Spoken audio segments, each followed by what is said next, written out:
महाराज जी, आपका जो घराना है उसे कौन से लोग जो हैं उसे और आगे बढ़ाएंगे? मतलब किसका, आपके बाद किसका नाम उस घराने के साथ जुड़ेगा? नहीं, अब ये तो देखिए, अब ये सवाल जो है ना, ये तो मैं आशा रखते हुए उम्मीदें कर सकता हूँ। अभी उसके लिए समय नहीं है कि मैं उत्तर दे पाऊं, क्योंकि सब लोग लगे हुए हैं।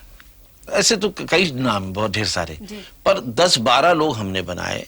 और हमने अपने यहाँ के जो पहले तो बंदिश थी, बिटिया को ना सिखाओ, हमारे घर में नहीं, हमारे बहनों को नहीं सिखाया गया। बुजुर्गों में अम्मा जिंदा थी उस वक्त। अच्छा। तो बड़ी बिटिया कविता, उसका बचपना चल रहा था, तो मैं सिखाता तो उसे भी था। और अरे मैं आपको क्या बताऊं, कविता के लिए तो ये था कि जो जिस तरह मेरे हाथ बनते हैं, मेरी आंख उठती है, जो कुछ भी, तो कहते थे अरे तो बिल्कुल तस्वीर है अपने बाप की। और जब थोड़ी सी बड़ी हुई, शादी वादी उनकी हुई, उस वक्त तक अम्मा की तो मृत्यु हो गई थी, मतलब फिर ज्यादा अरसे नहीं रही। उसके बाद कोई बड़ा वैसा नहीं था, शंभू महाराज की भी मृत्यु हो गई थी। फिर मुझे डिसीजन लेना था अकेले कि बच्चों को किनको सिखाऊं या ना सिखाऊं। फिर मैंने एकदम दिमाग में मेरे आया कि नहीं, इसमें क्या है, सबको सीखना चाहिए, पर शर्त यह है कि जगहों को चुन लेना चाहिए कि हमें कौन सी जगह परफॉर्म करना चाहिए, जहां इज्जत के साथ नृत्य को देखें, ना कि व्यक्ति को देखें। नृत्य में वो एक बात पैदा हो जानी चाहिए।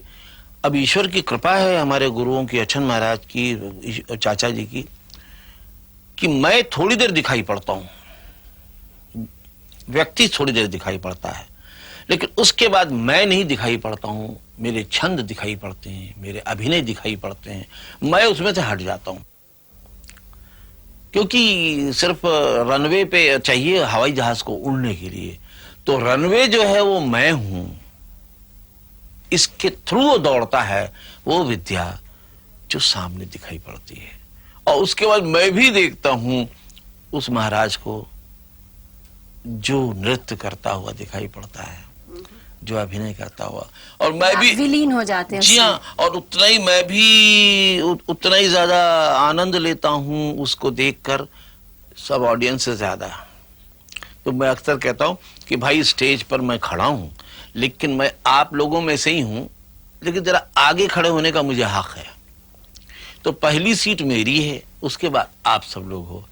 तो मैं पुजारी हूं अपने उस कला के ड्योढ़ी का, आप दर्शक हो, आप प्रसाद ला के देते हो, मैं चढ़ा देता हूं, भाई इतनी सी बात है। और उसके बाद जब तक कार्यक्रम खत्म नहीं होता है, मुझे ही पता नहीं होता है हम कहाँ गए थे, कहाँ कहाँ शून्य में घूम के आए हैं।